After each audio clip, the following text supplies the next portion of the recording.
How you doing? Look at Cloud Consultant. Today we're going to be covering part 2 of our introduction to Bash and command line basics. In part 1, which you'll find carded up here somewhere, go check that out if you're brand new, we follow along to find the shell, system basics, command syntax, and then the essential commands that you need to know. Today is more of an intermediate tutorial where we're going to be covering input-output, redirection, pipes, processes, editing files, etc. Now, this tutorial, we're going to be following along this guide. If you want the guide, the link will be in the description with the top link. Part of the reason you want this guide as well is we have a cheat sheet where we go over all the commands that we've learned so far in last tutorial and this tutorial, so that's the entire thing. So, over here, me, here, terminal. Linux is an operating system, so if you don't have a Linux operating system right now, you might not be able to run all these commands. You can figure ways around it, but just natively you probably won't be able to do it because you'll be on Mac or Windows. Hence, we're going to be doing this entire tutorial here in the browser using this LabX platform. It's a virtual machine platform, so it's like a machine in the cloud that you can use for free. You just make an account, and you can see here it's like a desktop, but on the top we can go to terminal, and this is where we're going to be using the command. So first let's look at input and output redirections. So as you can see here, there's a command, and then this here reads the input from this right hand side into the command on the left. So for example, we can create a text file, unsorted.txt, and we can sort that, and then it will be displayed on screen. So for example, let's ls see what's in here, nothing. Let's make a file, touch unsorted. Then if we go to desktop, we can open home, project, see this unsorted txt exists, let's double click on it, and then we'll just put some random letters in, and then if we click save, we'll go back to terminal. And now the one thing to watch here is, although we're passing it in, so pass it in, the big side is where your stuff is that you're moving into the small side, so it's like funneling it across. You can kind of imagine it like that. So anyway, if we do sort unsorted, and there we go, now it shows on screen in a sorted format, which is super handy. Imagine you had processes and they were by number and you wanted to show them out or something, I don't know. But over here you can see they're still maintaining this format. However, what we can also do is if we have this unsorted and say we want to move them to a new file, well, say we wanted to move them to a sorted text file. So let's create that sorted text file. Oh, keyboard shortcuts. So if you press Option and one of the arrows, it means that you can move through like chunks of text. You can also do a command to get to the beginning, but that's not working on the browser. So anyway, so let's create sorted. And what we can do is we can sort the unsorted and move that into sorted. And so now, let's check ls. So what we can do here is if we cat unsorted, you can see that they're all there, unsorted. And if we cat sorted, see that they're all there and they are sorted, which is cool. So now we can move it from one place to another. That's the input output redirect. What we can also do is, as you can see here, this output one, it overwrites the file, right? Whereas this here appends the output, so it doesn't replace it, it appends it. So if we were to do that exact same one again, if we do just press up arrow, you can go through your history, and we go to the second one and we double that, so just add it in again, press enter. Now if we cat the sorted, it will be two chunks. So you can see it's two lots of them there. So that's the power of your input-output redirect. So next up we have pipes. Now think of pipes as a way to pass the output of one command to the input of the next. We'll go through this one in a second, but one I'll show you first is one that I would often do at work, which is, say I knew I recall that I've written cat something. I can't remember what the file name is, right? Because it's somewhere else, it's in a different directory. What you can do is you can do history and say I know it was like today, so it was definitely in the past. Oops. 100 commands. We can use this pipe, and we can use, say, a grep, which is like a search, like find the word, like a control F I was going to say. If we grep cat, it will then show us that our 15 and 18 have that word cat, and then boom, there. So it's a nice way to find commands that you've previously used, because if you just write history, they'll all come out like this, which is fine there, but if you've written a bunch of them, then it'll be a nightmare, or if it was like yesterday's one or whatever. You can do like the last couple just by that minus something. So anyway, if we look back over here, I've kind of shown you what it means, because the history here is actually getting passed into that grep, and then that's looking for cat. So just for completeness, if we look over this example here, we do the ps-ef, and what this does is it gets the processes and shows them in full. You can see it like this here, but then it's hard to see because I can't really scroll, especially on this browser, for example, right? That's a really good, there we go, way of showing it. So what we can do is we can pass this into more, which is a command which paginates it, meaning it comes in a page at a time. So page, and then I can go to the next page and the next page, instead of scrolling, because that can be really difficult to read. And there we go, if we just press down, we can see it goes through it like pages. So it pipes the output of this PSEF into the more. And it's the same with this grep, it's the same examples I've just shown you with. So now let's look at working with processes. So that PS command that I had used, what does it do? It shows processes, but this is limited to your current session and scope, right? If you do this PS-E, you can view all processes. So as you can see, it's a ton more. And you can see even more detailed information if you do that EF, which we had just shown. You can see here there are so many more columns and just so much more info. And as we had just done, you can do that PS-EF, and then we're passing that into more so we can paginate this data. So as you can see, very powerful tool if you're trying to look through processes. A simple example to give that's like you could do at home is if you have a process running, say, of Chrome. It's taking up a bunch of data and it's running super slow, and Task Manager's a nightmare to get to work.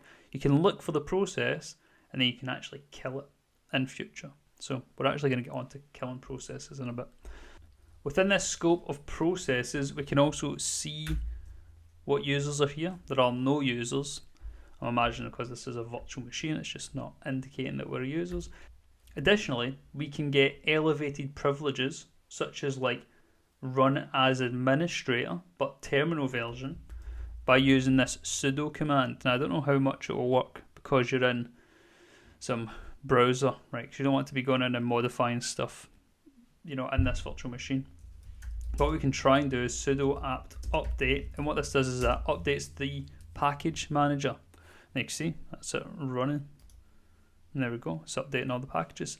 A package manager is essentially a piece of code, piece of software that manages packages, packages being other pieces of software. For example, if you want to download a bunch of things, say you are doing some cloud engineering, you want to download Terraform, you want to download some Azure CLI, and instead of having to go and update these frequently, you can just run them through a package manager, install them that way, and then you can just update both of them at the same time by just doing something like that sudo apt update. Example one for example in Mac would be brew. So brew for homebrew, and I could do like some brew update, and then that would update or upgrade all of my packages that I have. So homebrew is this here, package manager for OS. There is a one for Windows as well called Chocolatey, and it's just a similar kind of thing where it just downloads your packages, so you don't have to go to different websites to update them every time. So we know that now. Let's go to editing files. So to edit files, you use the vim command. Now you may have heard this, you may not have. Often people hate it. You know, it is difficult to use because it's in a terminal when you can just open a text editor, but sometimes if you just want to make one little change on the fly, it can be handy. So what we can do is, if we ls here, let's vim this sorted. You can see it's here, and now what we can do from this command line is we can go through and we could edit stuff. So say we'll change that to say, whoop, look. So let's press I, and And then we can change that to say look. We'll delete the W. Go down here. We'll delete a couple of these because we don't want that to be duplicated. There we go.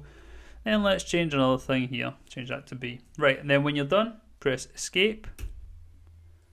Then type colon W Q. Press enter. Then it saves it. The reason that it's WQ is write and then quit. So you're writing to the file and then you're quitting Vim. Because also if you just went straight in again, you can see that's there. What we could just do is we could just leave it. So you press I to insert, press escape to get out of that mode. Because now if I try and type, nothing's going to happen, right? Whoa. Must have accidentally pressed I.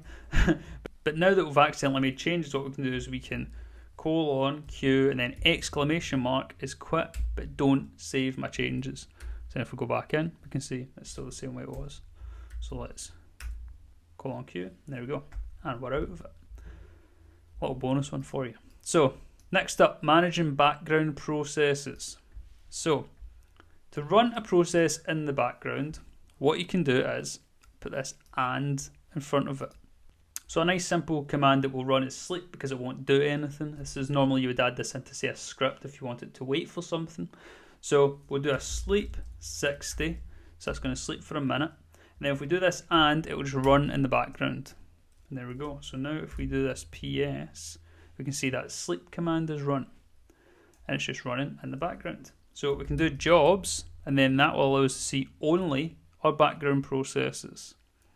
So if we do this, for example, pull everything together, processes, get the full list of them, pipe them into grep sleep, so look for that sleep one, and then let's write it to a file called bg processes txt. Now if we ls, we can see there's a bg processes. Then if we vim that, let's open it up, and we can see that that exists there. And then we could insert, press enter, enter. Then we'll write this as our background processes as of 18 November 11:33. And then we'll escape, colon, QW, enter. What have I done? Escape, colon, WQ. Back to front. There you go. So you can see how this all gets pulled together. So then let's look at killing processes. So now we have a process, right? And it's running in the background, and then we go, oh wait, actually, I don't want that to run anymore. Well, what we can do is, if we run that again, so run it just as a background process, and then we can do this PS, see processes. You can see there's a PID, that's a process ID. So the process ID of sleep is 2085. What we can do is we kill -9, so it's just a forcing a kill command on the process. 2085, and you can see it's killed that process now. So it's just stopped it, doesn't let it continue. As we can see from these common signals here, there's a graceful termination, so sig term. Sig kill, which is forceful termination, so that's no matter what it's doing, just kill it. So that would be like if your browser wasn't working and you force, like you go into your task manager and say force quit, that's sig killing it. And then you get sig hup, which is often used to restart daemons, which are background processes. So if we try that again with sleep 60, then what we could do is can do the one command, so kill one, and then, oh, I'm assuming it's 2085. Oh, not assume, let's check it, because it won't be. 2112. And then we go kill 1, 2, 1, 1, 2. Operation not permitted. Well, anyway, you get the gist. These are the signal numbers. This is where it actually is. What we can also do is we can kill all of them by using this kill all process of a different name. So what we can do is if we do this background process, so we'll do this and just do it a bunch of times, and now we can see that there are loads of sleep. So just we want to get rid of all of them. Say this is a loop and it keeps looping, and every time it loops it's making a new process and it's making a new thread, and all these threads are trying to do stuff. We don't want any of them. Kind of like Chrome, you know, you'll go on and you'll see there's a bunch of processes. So let's just kill all sleep, boom, terminates all of them. So it's simple as that.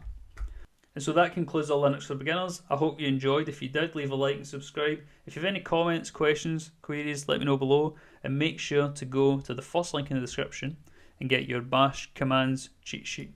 Till next time, I'll see you later and take care.